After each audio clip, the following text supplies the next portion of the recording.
Chef Aïda. yaay chef ci sa biir kër ak sa biir waañ. Chef Aïda.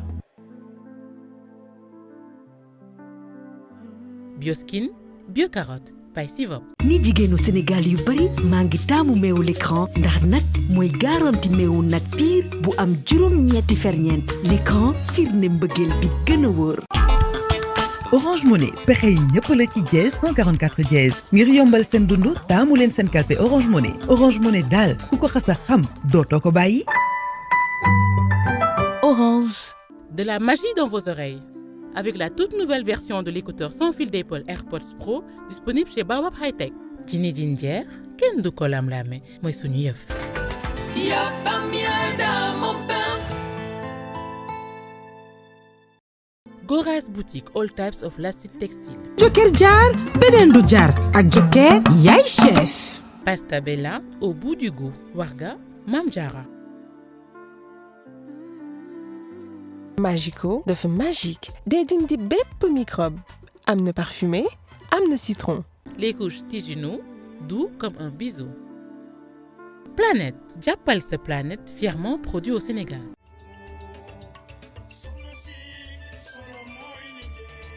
Linguère, tamate cosaan. Diwan Décor, votre personnalité devient un style. Mbaye et Frères, vous satisfaire dans la perfection. Novotel, Régisen vous offre la visibilité. Leral.net ay xibaar ci tàng-tàng bi Leral.net ay xibaar yu wóor ak ay journalistes yu xarañ. Invent smartphone téléphone bi gën te xew ci jamono.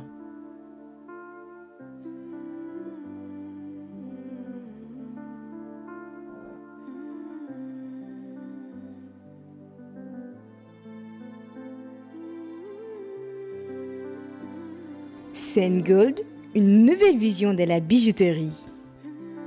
AB Bread, une nouvelle mèche, tendance antibactérie. Elle s'adapte à tous les styles. Yaay choisir. Unibella Innoven. Africa Sourcing, votre espace coworking au Sénégal. GMC Info avec votre radio R.45, votre radio mobile. Au bonheur du jour, envoyez des fleurs, offrez du bonheur. Complexe Sophia, l'univers de la beauté, l'expérience fait la différence. Eben Nils, la perfection jusqu'au bout des ongles. Versailles, exotique, custom fashion. Commandez votre costume africain en ligne sur www.keifaworld.com et faites-vous livrer partout dans le monde. Keifa, la mode autrement. Uelma Boutique, l'habilleur des VIP. Uelma, le prix s'oublie, la qualité reste. Uelma Boutique. Poté Marichou remercie ses partenaires Tayfour, Evish Moda, Stilena, Eva Fashion, Sowan, Makasso, Zatafa Fashion, Mana Création, Univers des Chics 6.9, Sabador Couture, Becha Collection, Akate Pingle, Issera Soul Samb, Lama Couture by Sonia, Iva Mama Boutique, Yudi Wax, Didi Wax, Munana Fashion, Adels Couture, Pino Fashion, Uli Cocotte, Nene Yaya, Sis Beauty Chic and Glamour.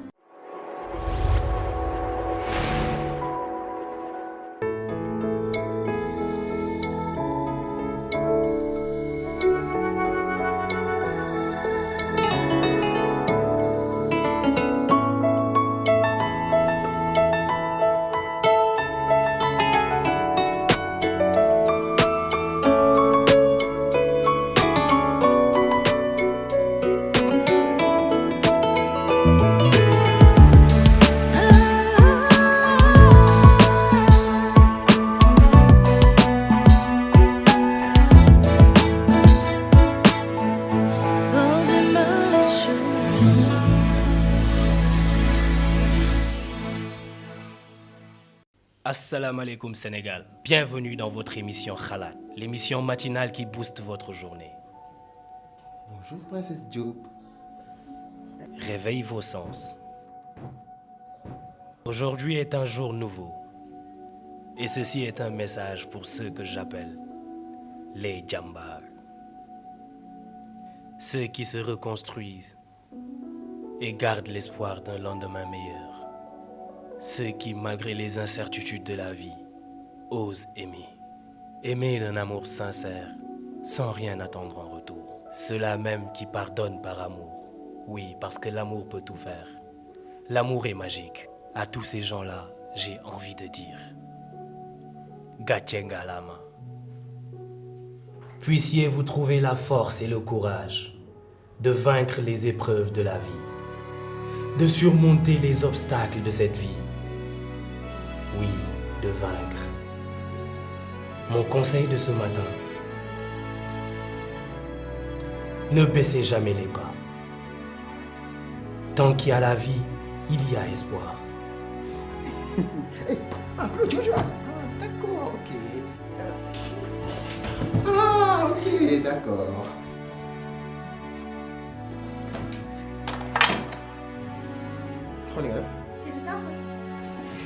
Il vous est permis de tomber, mais n'oubliez jamais de vous relever.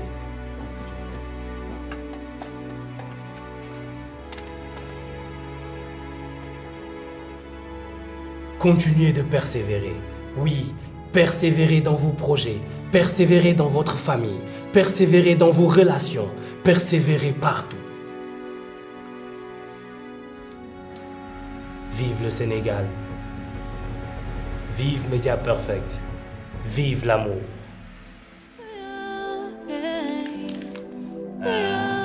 Je sais déjà que t'as été super.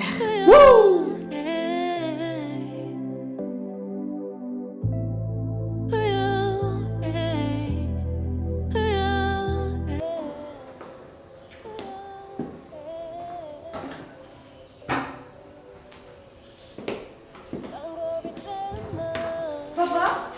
Oui. C'était tonton maman à la radio. Je l'ai encore raté. indi sa rajo bi xam naa ne yow ak sa rajo bi ak seen nijaay Momo di ngeen ma dofloo xam laa bëgg tu viens on s'assoit tout de suite on prend notre petit déjeuner comme une famille normale, ok? Comme une famille normale. Ok.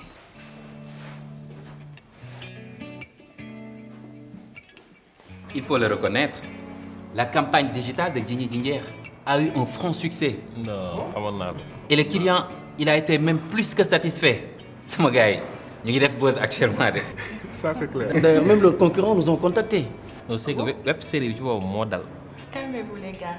Gardons le cap et continuons de persévérer. Continuez Bamba. On a presque bouclé pour l'appel d'offres de Bioskin. Il nous reste juste à affiner et ce contrat sera à nous. Mais gars, c'est un marché de 500 millions. J'ai bien dit 500 millions. C'est pas 1 million, c'est pas 100 000 francs, c'est 500 millions.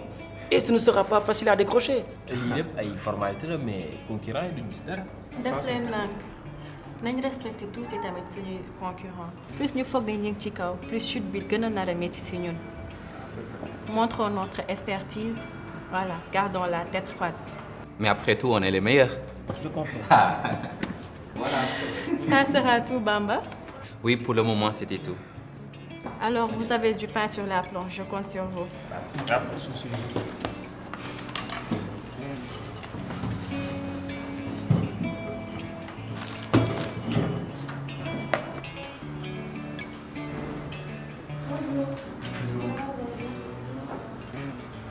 Je n'arrive toujours pas à me décider sur le style à proposer aux clients. Comment ça? Ils sont tellement exigeants. On va voir ça. Mais ceci est très bien.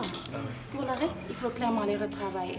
Fais des recherches et nous verrons ça ensemble. Par contre, c'est pour demain. Tu as eu 3 jours là, Aziz. Ok, madame. Maman, il y a un problème avec cette télé? J'ai envoyé la facture depuis plus de 2 mois maintenant. Toujours pas de nouvelles. Tu les as renoncés? Ils avaient accusé réception donc. Monsieur Sissoko. Alors tey nag seen fête école bi lan ngeen prévoir? Ah, rien de spécial. Goûter partagé. Non mais c'est déjà cool. Ah papa, c'est une colonie de vacances, oui? Ah ouais, ñëw na. Fan la? Paris, t'es pratiquement toute la classe y participe. Ils iront à Disneyland, t'imagines? Mais bizarrement, je n'ai pas reçu de mémo de ton école. Ah, démb la ñu ko jox. Waxtaan joxoon ma ko. Yii papa dafa cher de. Moo tax ma ne damay xaar ba su ma demee sama kër yaay ma wax ko ko. Mimia, c'est quoi cette histoire? Ils t'ont donné le prix. Oui. C'est combien? 2 millions. Papa, papa. Et mon or.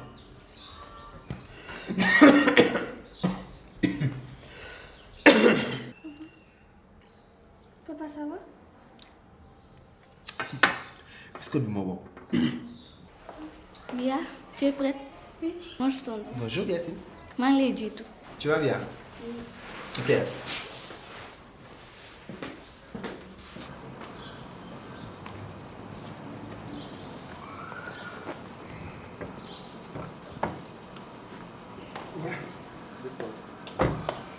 Yeah. Voilà. Bon. Écoute, mon amour. Tu sais, je sais que tu es très intelligente et tu tiens ça sûrement de ta mère. Mais, s'il te plaît, ne pense plus jamais à ma place. Les plus montés sur et les plus montés donnent, dis-le-moi, vous ça hésiter. Mais tant qu'il me reste une souffle de vie, je ferai tout pour te rendre heureuse. D'accord? Et puis, Annie, tu mérites une petite récompense. Aussi petite que la Tour Eiffel de Paris. Quoi? Papa, tu vas me payer ces vacances? Bien sûr, petite princesse. Yacine, il va être content. C'est normal. Bon, attends, regarde.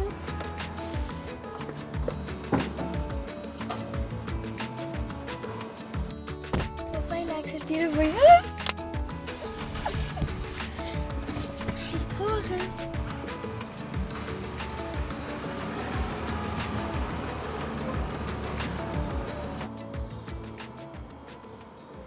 Ah, je suis là. Comment tu vas? Ça te va? Ça va bien. Alhamdulillah. Réunis. Ah ouais, c'est normal. Mais vraiment, je l'ai remercié. Ah bon? Parce que vraiment, depuis l'année de ce chauffeur de Yobu Mia, vraiment, c'est aimable. Ah, ñoko bok. Man je me suis dit que yow jambar nga nan ngay def tout le temps di yobbu xalé bi dem ak dik. Man lolou daf ma jaaxal.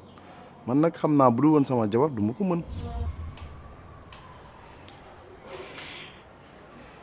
Pod, dañ may takk jeudi.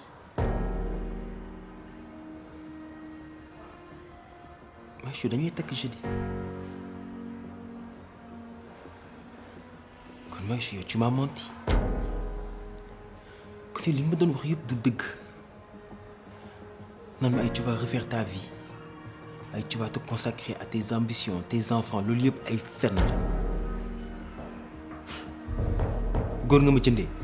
Pod, sama diggante ak yow yàlla moo ko bindoon may sëy ak yow ba mu waree jeex nag dafa jeex te leen nag yàlla def na ko sama diggante ak yow ba pare mooy ni que dañ ci am njaboot te ñooñu boo leen bëggee gis man duma la ko xañ te balaa loolu di am nag foog ñu sekk jàmb. Mais Marjo, man je m'en fous de ça. Man c'est toi que je veux, Marjo, man yow laa bëgg yaa may dégg. Marjo, tu veux refaire ta vie sans moi? Marjo, nga nar a nekkaat ak beneen góor ba dul man.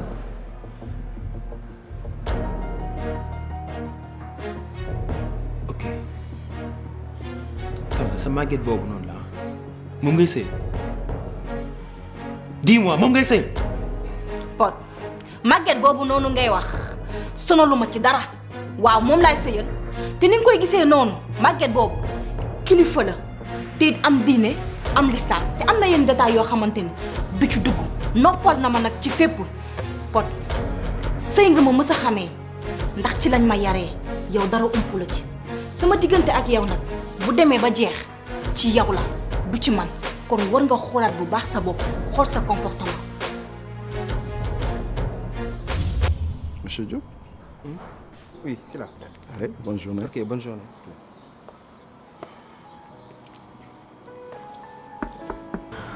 Junior, vas-y, entre. Comment tu vas? Ça va. Tu sais que tu finiras à l'hôpital assez de moi. Junior, nu may def il faut que je sois au four et au moulin. Justement, il ne le faut pas. Je sais que tu veux donner la chance aux jeunes. Mais faire le travail t'éloigne de ton rôle de directrice. Chi Junior, s'il te plaît, tonoo bon rek loolu yeggaguñ fa. Je pense que si, ils ont rejoint la concurrence. Quoi?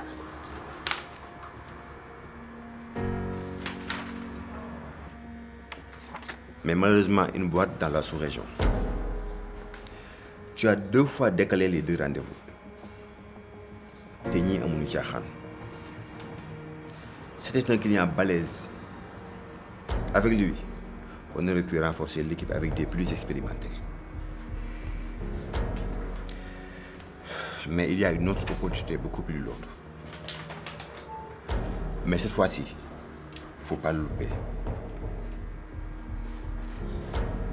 Marichou, on peut damer le pion à Phoenix. Mais il nous faut quelqu'un pour défendre notre proposition. Mais Junior, on ne peut pas renforcer l'équipe créative actuellement. Pas besoin.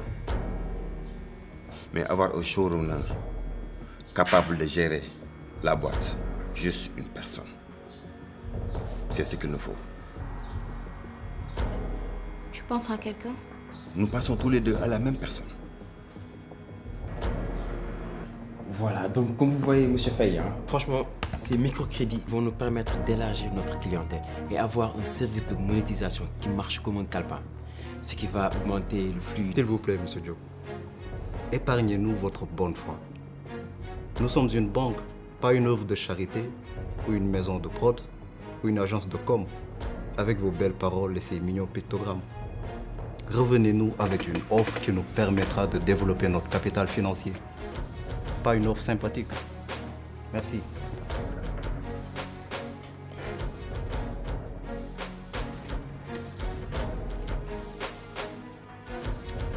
Oui. Ok.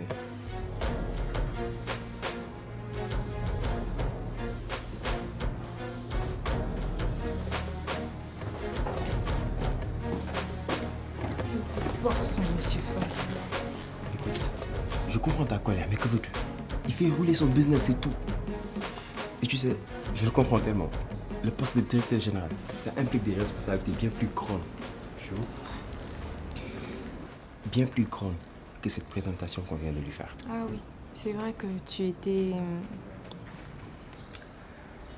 Bon, tu peux vérifier l'état de mon prêt, s'il te plaît. Je veux savoir si je peux me permettre un rachat. Quoi? Déjà? Ton dernier prêt date que de 7 mois. Ou... tu veux te remarier? Désolée. Bon. Anna, tu peux me vérifier ça, s'il te plaît? D'accord, mais... même 500 000, je pense pas que ce soit possible.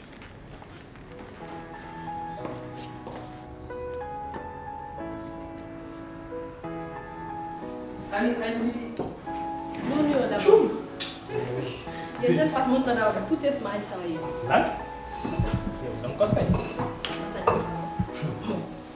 nga xam ne may joxe dépense ci kër gi da nga ko sañ. baax na waa léegi la moo tax nga koy defaral te ma gën ko xiif nee na mooy kilifa gi.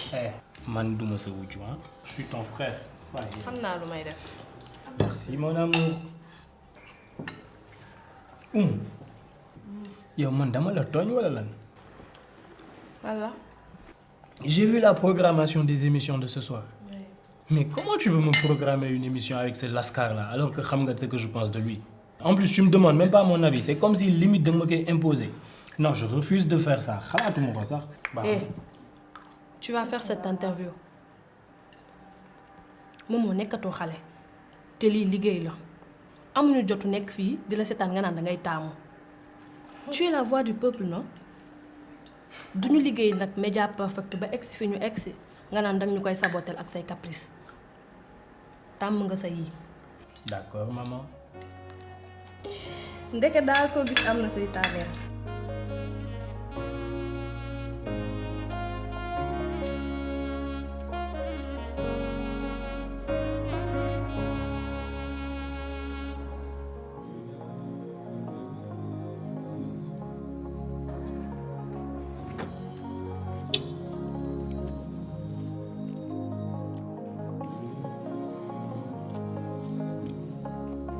Tu as l'air en pleine forme.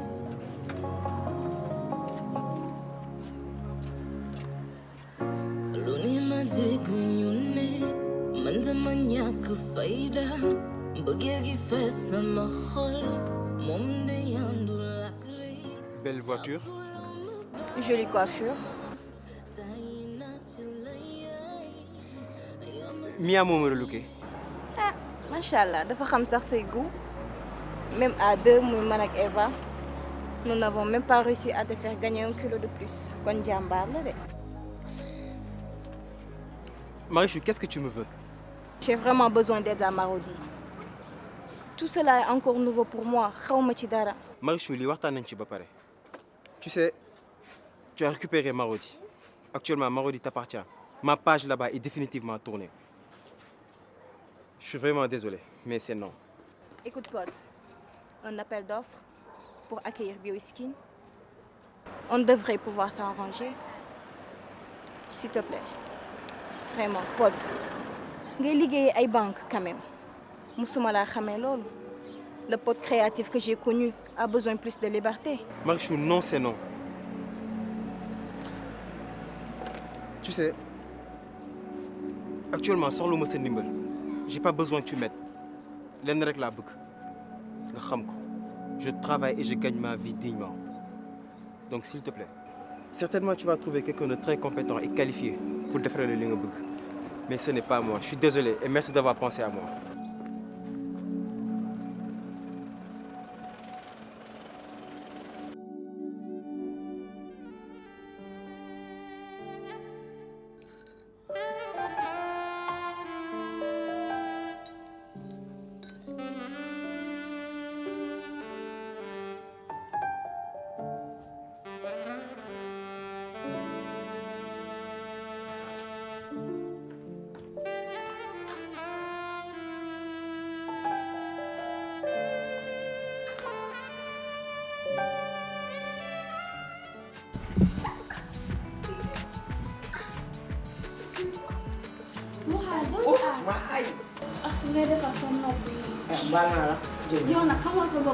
Les enfants. Vous êtes nuls.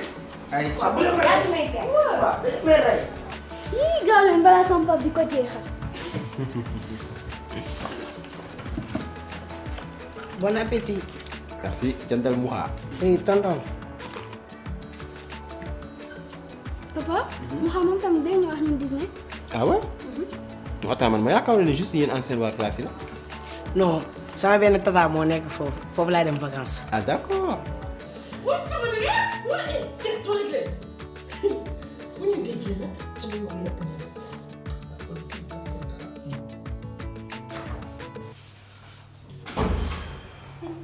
Bonsoir, soxna Mélanie. Comment tu vas? wàcc nga. ba sonnoo ci yoon bi rek. Très fatigué. ay yow dëkk bi tàng na tàng boo xamante ne. Tonton Mbaye. Fatou, ça va? Ça va bien. Tata reer bi tey ko noonu. D'accord, maa ngi dem ba suba. Merci, ba suba Bon, inchallah. maa ngi yéeg ci kaw te wàccaat. Voilà, kon Alaaji, kon à tout à l'heure. Ouais, mon nom je vais pas. Laissez-moi là.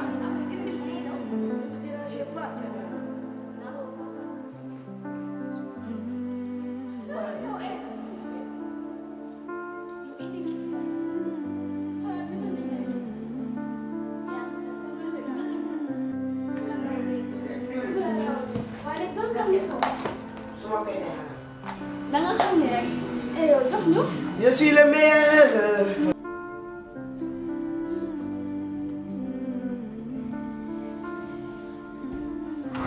Papa, mu wax Yacine ñu ngi ñëw mën naa leen gunge. Si, mais 2 secondes rek. En fait, dama la bëggoon wax par rapport à tes vacances. C'est vrai que je t'avais promis que di nga dem, mais dafa am lu ma espéré woon jot. Te tey dama doon bureau mujj ma si jot. Yaa ngi comprendre. Léegi moo bëggoon rek juste ñu organiser fii dara à Dakar xam nga comme ça ce vacances yi à Paris ñu reporté ko. Ok, d'accord.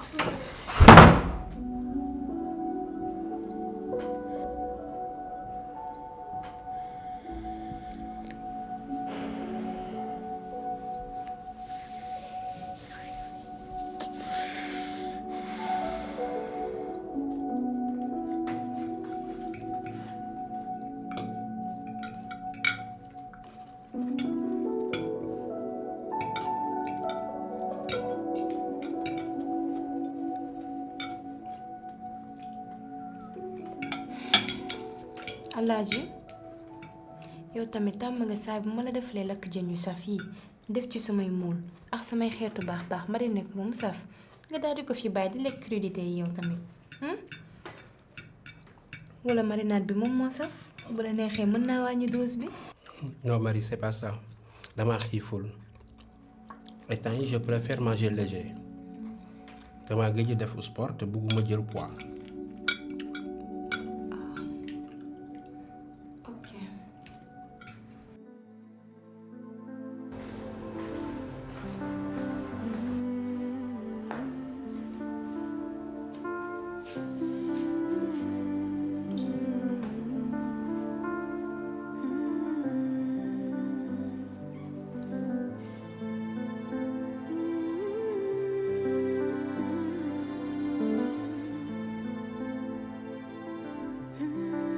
Oui, Pod. 6 mois, un contrat de prestataire, le salaire minimum d'un directeur de créa, une voiture de service et 2 conditions. D'accord. Lesquelles? La première, j'amène mon assistante. Mais pour cela, ne t'inquiète pas, tu vas l'aimer. Ok, va pour l'assistante. Et la deuxième? Une prime de signature. Pod. Écoute Marichou, c'est ça ou rien. J'ai un besoin urgent. D'accord, ça me va. Et de combien parle-t-on? 2 millions. Ok, y a pas de souci. À demain, Inch'Allah. Demain? Non. N'est-ce pas, la présentation, c'est prévu pour le jour même. On va y bosser cette nuit. Regroupe ton équipe. S'il le faut, moi, je vous retrouve à Marodi. On y bosse. Y a pas de souci. J'appelle Junior de suite. Il t'organise ça, c'est bon? D'accord. Excuse-moi. Excuse-moi de t'avoir appelé aussi tard. Bien des choses à M. Mbaye. Bonne nuit.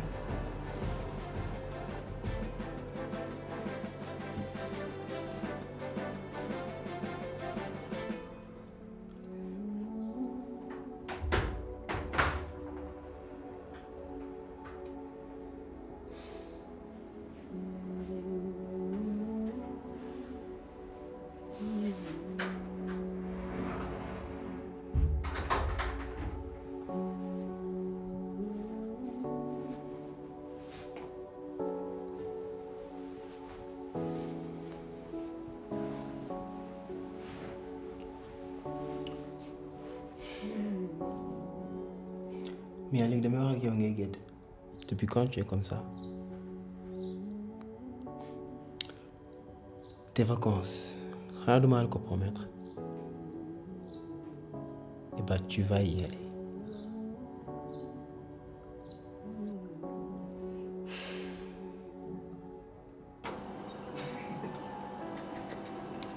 Champion. Bonne chance.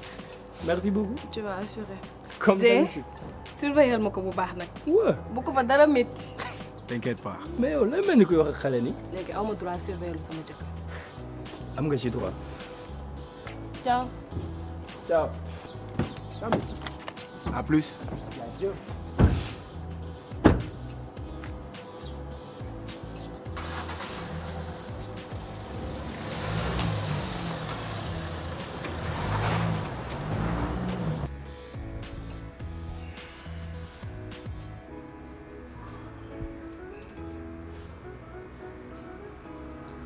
Bonsoir. Bonsoir. Vous allez bien? Bon, je me présente. Monsieur Diop.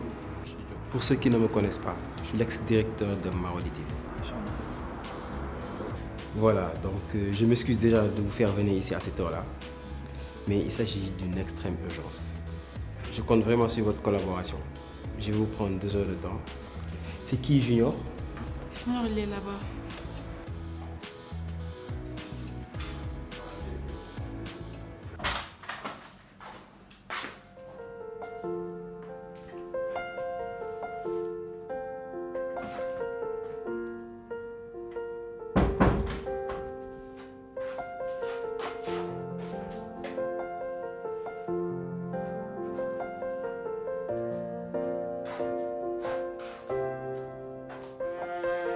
Thank you.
Allô oui Pod ça va fan ngeen nekk nii yéen a ngi bureau ba léegi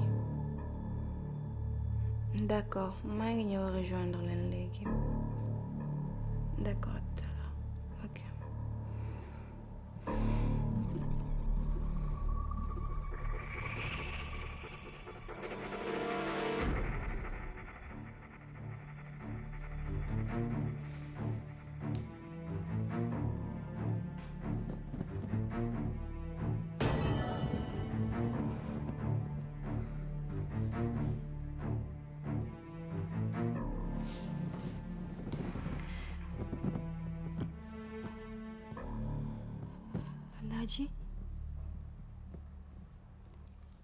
Alaaji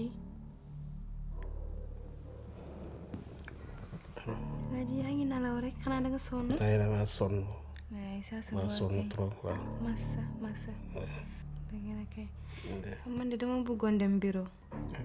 ngi guddi de. dëgg la kay yéen duma fa yàgg ba am lu may terminer rek ñëwaat. waaw baax na demal te ñëw. ok.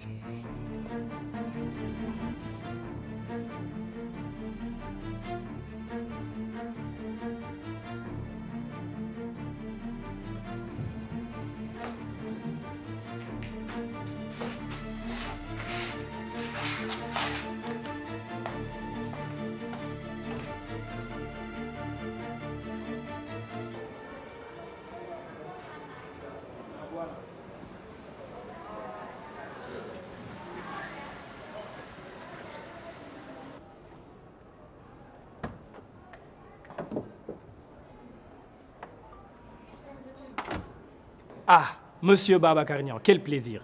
Vous allez bien? Ça va très bien, j'espère que vous n'avez pas eu du mal à vous retrouver. Du tout, c'est relativement facile d'accès. J'avoue. Vos locaux sont magnifiques. Et c'est une Merci. rue passante en plus. Par contre, je vous présente mon assistante, Sarah. J'espère que vous n'y verrez pas d'inconvénient qu'elle assiste à l'émission. Non, il n'y a pas de souci. Vous vous connaissez? Qui ne connaît pas mon Dieu? Mais j'avoue que c'est la première fois que je le vois en présence. Enchantée. Au plaisir. Momo yow lan laa manqué lan wax ma lan nga amul ci man ba koy wuti ci Sara. Calme-toi, ma expliqué la Kiné. dangay fen laa la wax dangay fen dangay wax depuis le début musul nekk dëgg ci yow. dangay fen laa la wax dangay fen bàyyi ma. Momo kutil naa la bëccëgal naa la. amul lu ma la defal. Kiné, calme-toi. lan laa def Calme-toi, s'il te plaît, calme-toi, ma expliqué. Calme.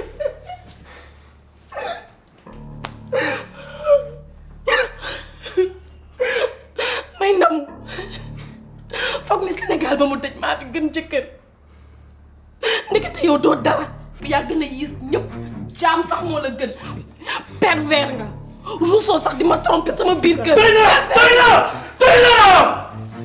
oui, je t'ai trompé avec Sarah.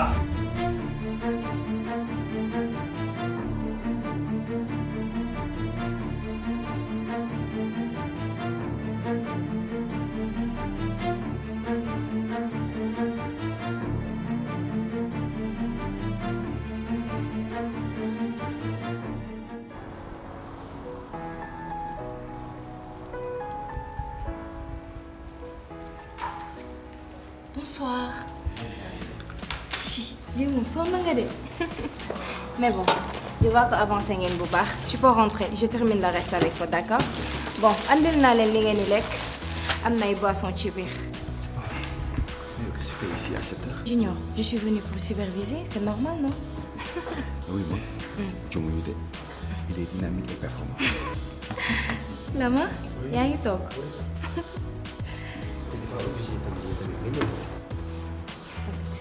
C'est normal. Fan ngeen toll nii? Bon, là, on a presque fini. Hein. Ces gars, ils sont là, mais ils bossent bien. Donc là, ils m'ont donné toutes les informations dont j'avais besoin. Maintenant, on a bétonné le dossier. D'accord. Léegi lan moo des? Bon, il suffit juste demain, je fais le point avec son assistante. Elle est bien, elle est top, tu vois, le mise en page, tout ce qui est présentation. Là, demain, il y a beaucoup de lettres. Qu'est-ce que tu m'expliques? Merci. Voilà. Allez, Marie. À demain, Inch'Allah. D'accord, rentre bien. Ok, bonne soirée. Merci beaucoup, Allez, maître. allez. Au revoir. Ok, à demain. Ok, au revoir.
Je n'ai aucune raison de stresser. Je calme les ardeurs pour que vous gardiez la tête sur les épaules. Ouais, instant yi moom marché bi ñu ñoo fi teg tànk te gisuma kenn kuy ñëw jël Bioskin suñu kaw. li ma neex si yow rek mooy dangaa wóolu sa bopp. Toi aussi. J'ai des gens compétents comme toi autour de moi. Et ñi nga xamante ne mën naa leen wóolu aussi. Ouais, parfait.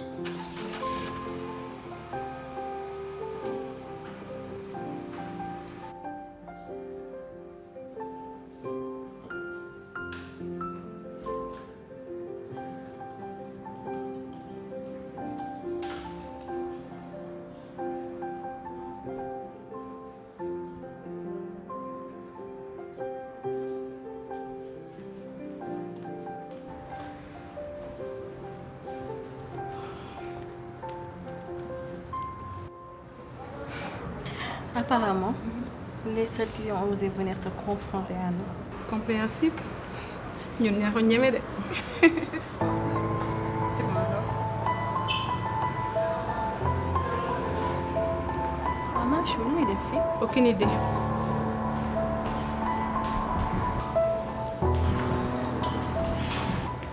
Bonjour. Eva. Ça va? Tu l'en es? Ça va. Bonjour. Bien. Ça va. ci loo nekk. maa ngi nii dama laaj ça va gëj naa la gis. trop sax ka naka liggéey bi. maa ngi nii rek. yaa ngi ci kawam. gëj nañ gisee de. Ami monsieur. mi ngi fi. il va très bien alhamdulilah. waa ana Momar. gëj naa koo gis de depuis mariage Idou bi ba léegi. yow xam nga ne Momar du toog. Il est tout le temps entre les deux avions. Nathalie, ça peut plus continuer comme ça. Ligue jarul li. Je suis jamais présent à la maison. Et cette situation, à la longue, elle va se retourner contre moi. Les enfants, ils vont me voir comme un étranger. Alors que moi, j'ai envie de les voir grandir. Chut, viens.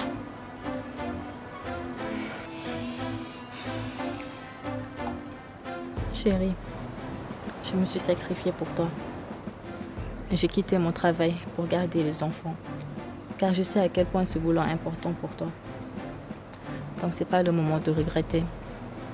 Tu sais, certes, les enfants sont encore très jeunes, mais assez intelligents pour comprendre. Et je ne cesse de leur répéter que tu les aimes plus que tout. C'est vraiment pas ce que je ferais sans toi. Tu es toujours là à mes côtés, malgré toutes les erreurs que j'ai pu faire dans le passé. Je t'interdis de parler du passé. Seul le présent compte à mes yeux. Je t'aime. Moi aussi, je t'aime.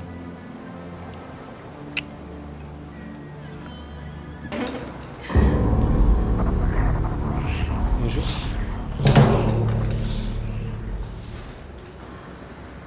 Chou, Pod lu muy def fii.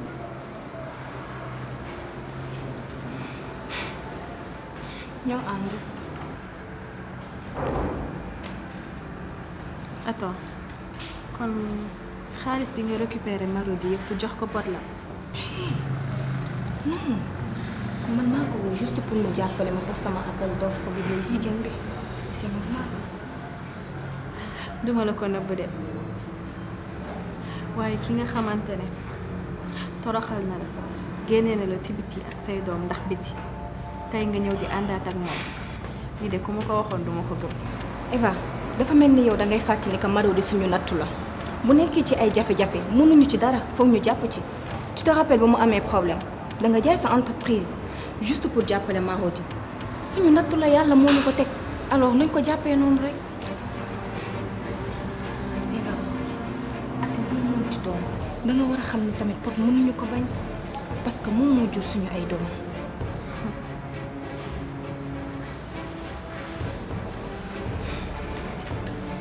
waaw baax na kon bonne chance pour appel d'offre bi. Merci ma chérie.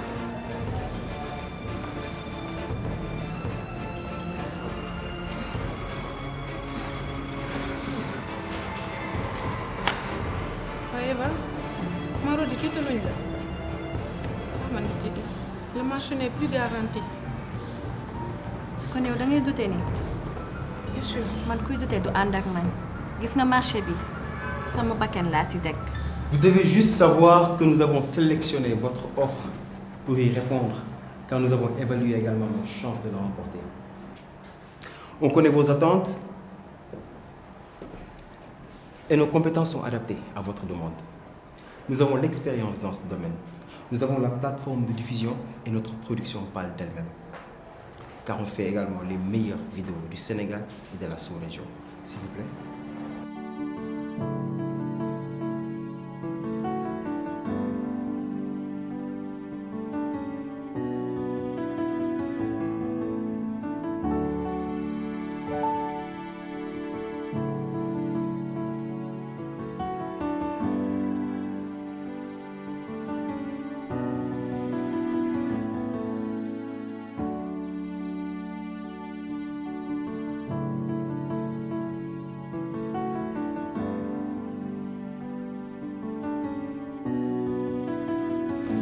Phoenix Group, nous vous remercions pour votre très belle offre. Vous avez fait un bon projet. Cependant, l'offre de Marodi a été plus compétitive, raison pour laquelle nous l'avons retenue. Vraiment, merci Anna. C'est vraiment gentil. Je suis vraiment contente. Merci encore.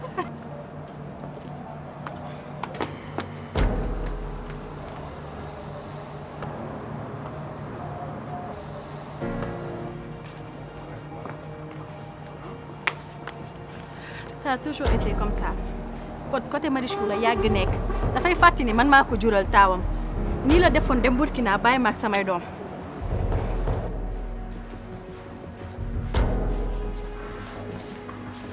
Yéen ñëpp laay waxal nag perdre nañ appel d'offre. Quoi? Bul ma ne quoi suñ ko perdre xam ngeen bu baax lan moo tax ñu perdre ko. On s'est vu trop beau. Il y a trop de laisser aller dans notre travail. Léegi loolu yëpp jeex na.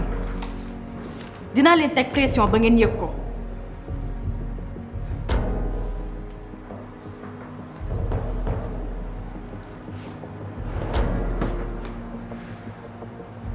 xoolal lii naka la ñuy amee résultat. Pod delluwaat na Marodi dinañu concurrencer xam naa ko bu baax léegi dootuma maye dara képp ku ci bëggul liggéey je le fous dehors. J'espère que yéen a ngi may dégg bu baax nag.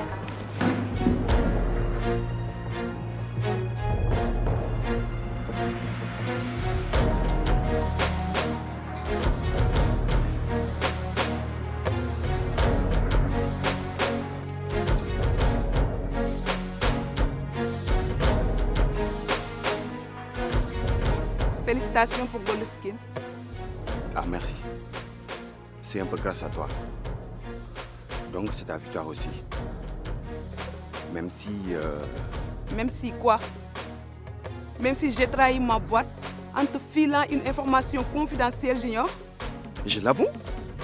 Mais si on a gagné, c'est parce qu'on a été les plus méritants. C'est tout. La concurrence est bien saine. Et ma directrice, moi. Si elle apprend que c'est moi qui t'ai mis la puce à l'oreille, Junior.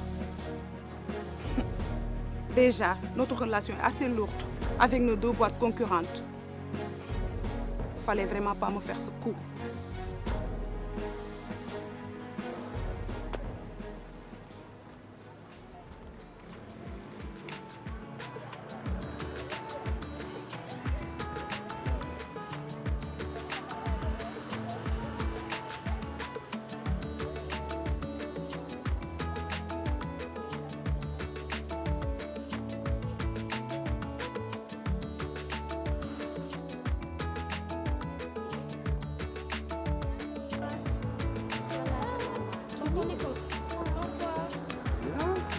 Alors? Waouh! Il est belle cette voiture, elle est à toi? Elle te plaît? Oui!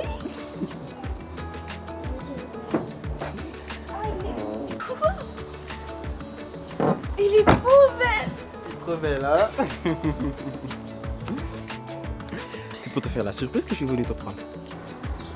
Elle est vraiment à toi? Allez, on y va. Papa? Oui? Yassi? Non, t'inquiète, j'ai averti son père. Ah.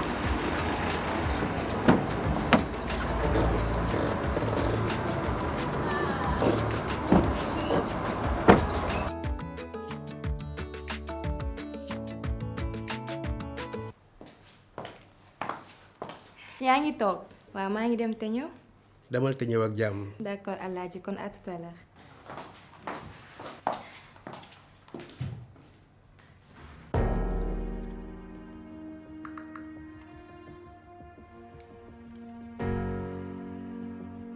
Allô? Christophe, soxla naa la. Urgent. On a perdu l'appel d'offres. Mais c'est pas possible. te li ma si gën a métti mooy Marodi moo ko gagné. De toutes les façons, ça c'est la concurrence. Mais l'autre, c'est l'équipe qui va gagner. Yo, yaa ngi def lépp li nga mën. Mais si ton équipe ne suit pas derrière, doo dem. Ton équipe, ils ne bossent pas. Ils sont trop dans leur confort. mais lan nga bëgg ma def mënuma leen topp ko may xale quand même. Je sais que si tu continues comme ça, da ngay daanu. S'il le faut, je viens, je prends une indisponibilité. Je t'aide à recadrer Finis. Ba lépp ne cocc. Après moi, je reprends mon travail. Ça ne me coûte rien du tout. En tout cas, jaaxle naa torop. Tout va rentrer dans l'ordre. Ok. Reviens-moi vite alors. Bisous. Je t'aime.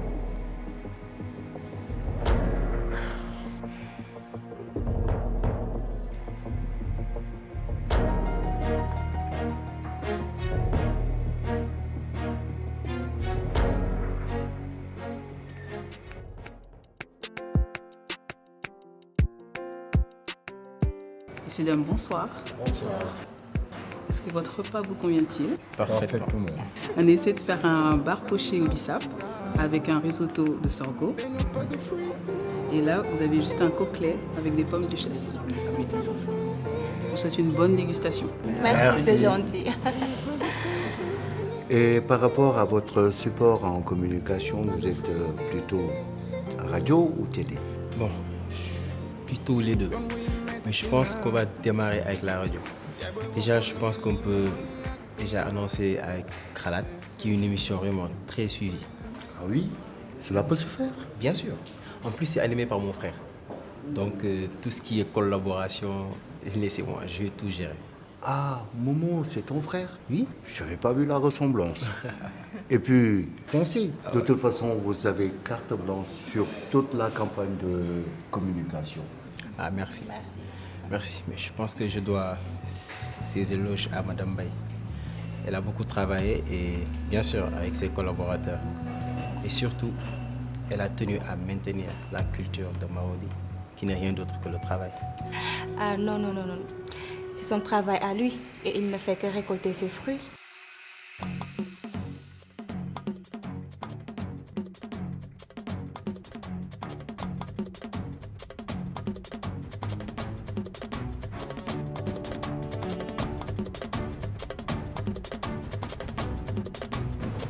Ah, tiens, voilà notre égérie.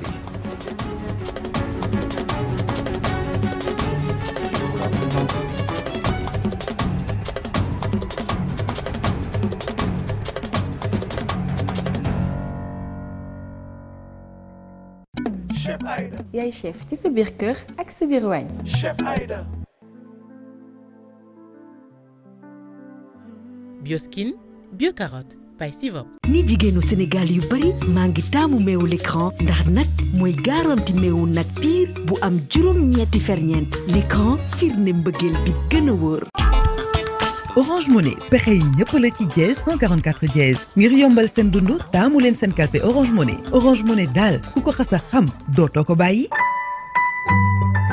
Orange. De la magie dans vos oreilles. Avec la toute nouvelle version de l'écouteur sans fil d'Apple AirPods Pro disponible chez Baobab Hightech. Kini Ginger, ken du ko lam lame, moy suñu yëf. Y'a pas mieux dans mon pain. Goras Boutique, all types of lastic textile. Joker jar beneen du jar ak Joker yaay chef. Pasta Bella, au bout du goût. Warga, Mam Jara. Magico dafa magique day dindi bépp microbe am na parfumé am na citron. Les couches Tijuno, doux comme un bisou. Planète, jàppal sa planète, fièrement produit au Sénégal.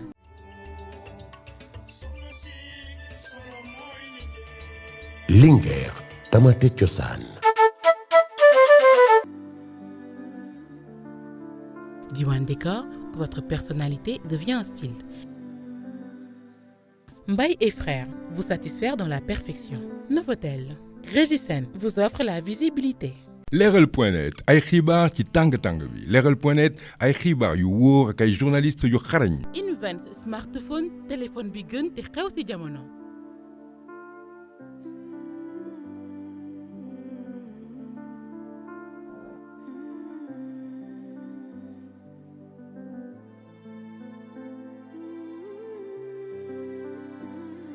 Sen Gold, une nouvelle vision de la bijouterie. AB Bread, une nouvelle mèche, tendance antibactérie. Elle s'adapte à tous les styles. Y a choisir. Une bella innovaine. Africa Sourcing, votre espace coworking au Sénégal. GMC Info avec votre radio R.45, votre radio mobile. Au bonheur du jour, envoyez des fleurs, offrez du bonheur.